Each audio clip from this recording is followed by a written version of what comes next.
kalau setelah beli ikan, ikannya masuk ke dalam kolam, kemudian besok paginya lompat semua.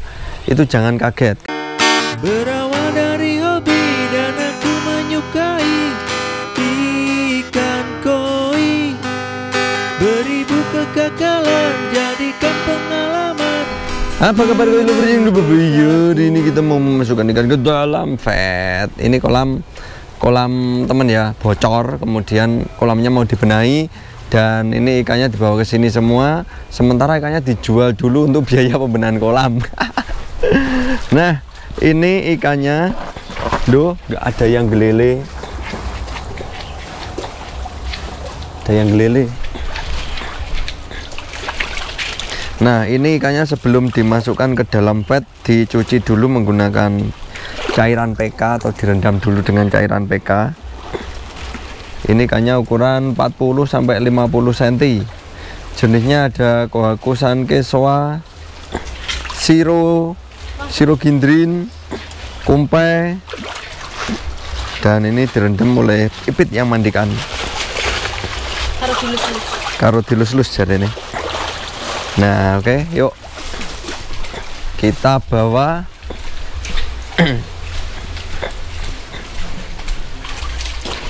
nah,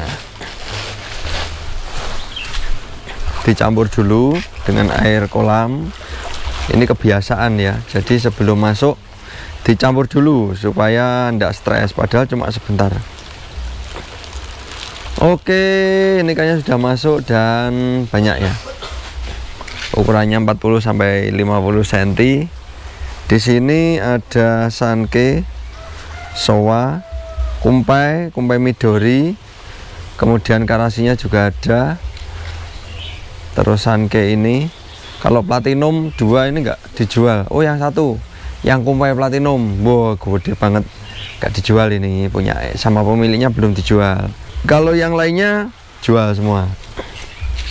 Jadi kenapa kalau memasukkan ikan ke dalam kolam itu harus direndam PK, itu alasannya supaya untuk ikan yang masuk itu bebas dari kuman atau bakteri. Jadi ikan setelah terkena PK itu lendirnya akan mati karena zat-zat yang ada di PK. Nah, itu zatnya namanya apa? Saya juga nggak paham karena sekolahku nggak neng sebab sing ngono-ngono kuwi. Intinya kita pokok obatnya PK gitu aja ya, nggak usah sing muluk-muluk PK ki obat apa, fungsine apa, kegunaannya piye, penggunaannya piye. Itu kalau pengen cari browsing saja. Kalau tanya saya kurang paham. Tapi untuk penggunaannya tetap menggunakan PK ya. Ini cocoknya kadang rusak ini. Nah, ini kayaknya setelah direndam PK paling kurang lebih 10 detik. Itu tadi agak pekat. Kemudian dimasukkan ke dalam kolam. Ini cara memasukkannya seperti ini. Setelah dicampur air kolam kemudian dimasukkan. Nah, nanti setelah masuk ini ikannya akan puasa. Puasa di sini kurang lebihnya 4 hari ya biasanya. Saya puasakan 4 sampai 5 hari supaya kotoran-kotoran ikan yang sebelumnya itu keluar semua. Kemudian ini nanti kasih probiotik juga untuk filternya, tong yang di atas. Kita kasih probiotik untuk membantu penguraian, karena ini kolamnya barusan kita backwash habis, air baru. Jadi ini masih adaptasi juga untuk ikannya, karena ikan yang di sini dari air kolam langsung masuk ke air baru. Jadi nanti adaptasi dulu. Kemungkinan juga ikannya biasanya lompat. Kalau ikan pindah tempat dan masuk air baru itu biasanya lompat. Jadi nanti antisipasi kita tutup biasanya. Jadi untuk teman-teman jangan kaget kalau setelah beli ikan, ikannya masuk ke dalam kolam, kemudian besok paginya lompat semua. Itu jangan kaget, karena itu sebagai adaptasi ya, apa itu namanya, pokok intinya adaptasi. Ikan itu kalau adaptasi belum maksimal atau kurang cocok tempatnya pasti lompat. Seperti kita juga kalau di tempat lain kita nggak nyaman pasti pergi. Nah, untuk ikan koi ini perginya kemana kan nggak ada sepeda motor, nggak ada ojek, nggak ada gojek, nggak ada grab. Dia mau manggil siapa nggak ngerti, akhirnya lompat dari kolam dan nggak ngerti kalau di luar itu nggak ada airnya, akhirnya bongko iwaknya. Nah itu teman-teman yang di rumah yang pemula-pemula mungkin mengalami hal yang seperti itu. Ikan setelah beli nggak punya tempat karantina, langsung masuk ke dalam kolam, kemudian ikannya lompat. Setelah ikannya lompat, bongko karena nggak di dalam air. Jadi itu sering terjadi ya. Untuk teman-teman antisipasi saja. Sebelum beli ikan koi diharapkan mempunyai tempat fasilitas karantina. Jadi ikan sebelum masuk kolam wajib untuk karantina dulu walaupun ikannya sehat. Dan ini kalau saya lihat ikannya kan mau berkumpul dengan temannya. Geraknya juga enak, kemungkinan ini nanti ikannya juga aman. Ya cuma mudah-mudahan nggak lompat aja. Jadi penyebab ikan lompat itu banyak sekali ya. Yang pertama ikan baru. Setelah ikan baru ikan kena kutu. Setelah itu lagi ikan yang airnya rusak. Atau airnya rusak ya pasti ya. Ikan airnya rusak itu nggak nyaman. Terus airnya tiba-tiba berubah. Jadi kemungkinan amoniak tinggi atau nitritnya tinggi, itu bisa terjadi ikan lompat. Jadi ikan lompat itu banyak faktor. Kemarin ada juga yang tanya, "Mas, ikanku lompat-lompat ini kenapa ya padahal nggak ada kutu?"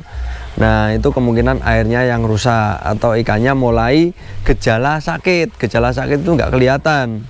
Gejala sakit itu bisa ikan lompat, ikan flashing, ikan siripnya nutup. Itu banyak sekali perubahan-perubahan pada pergerakan ikan. Jadi kalau ikan lompat itu belum tentu ikan kena kutu, bisa ikan mulai sakit, bisa juga airnya kurang sehat, atau ada perubahan cuaca, itu bisa terjadi. Jadi air walaupun jernih, ini kita nggak tahu, ini air ini aman atau enggak kita nggak tahu. Jadi walaupun air kita tetap jernih, itu kalau airnya berubah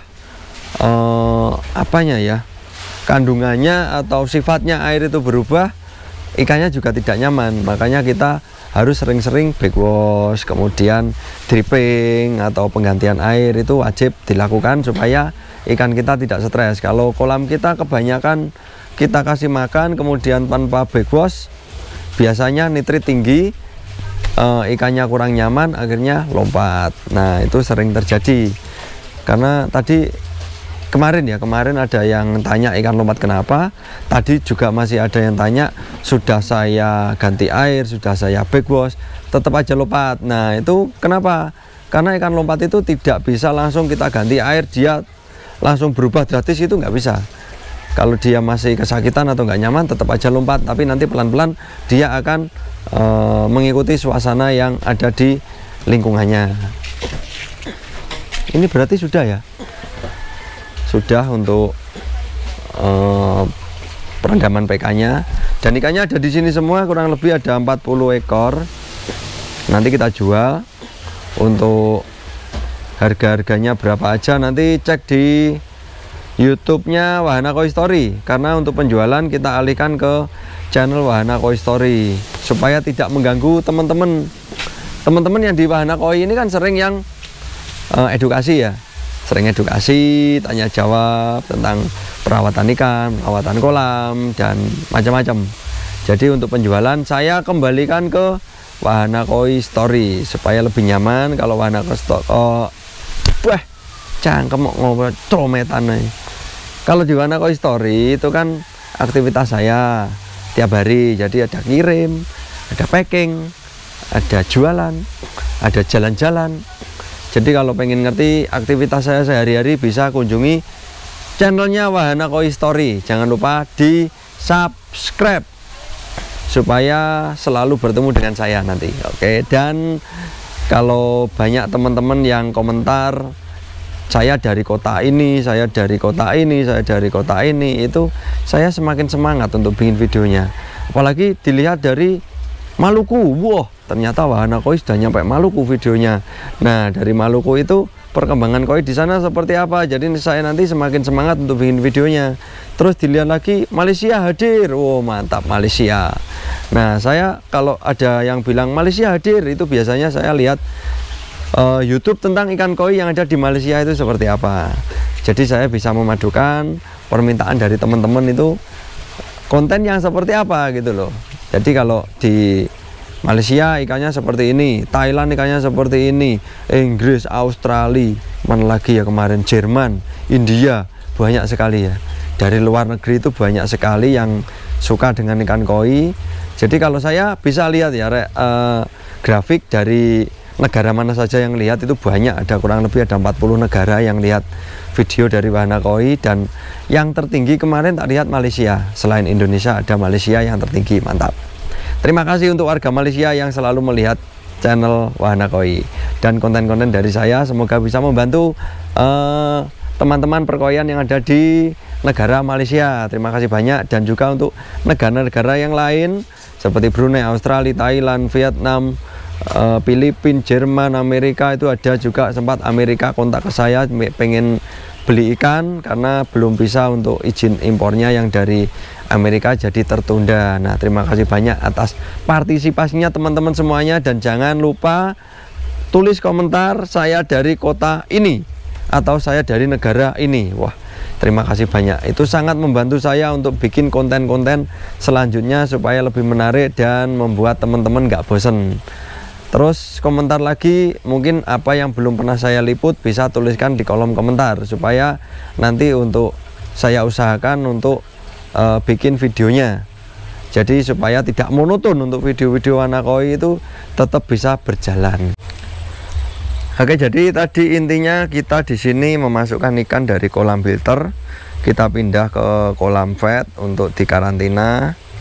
Jadi prosesnya seperti ini ya, dari kolam filter kita packing kantong, kemudian kita cuci dengan PK, dan kita masukkan ke kolam baru atau tempat karantina yang baru. Untuk selanjutnya nanti kemungkinan ikannya kita jual atau kita kembalikan lagi ke kolam filter karena kolamnya masih dalam pembenahan, bocor kolamnya. Oke, sampai di sini dulu untuk penjelasan sedikit tentang pemindahan ikan koi dan sedikit tentang penjelasan ikan koi yang lompat, karena saya juga masih belajar banyak tentang ikan koi. Jadi untuk teman-teman juga mari kita belajar bareng-bareng, tetap alon-alon pokok klakson, dan salam koi untuk persahabatan.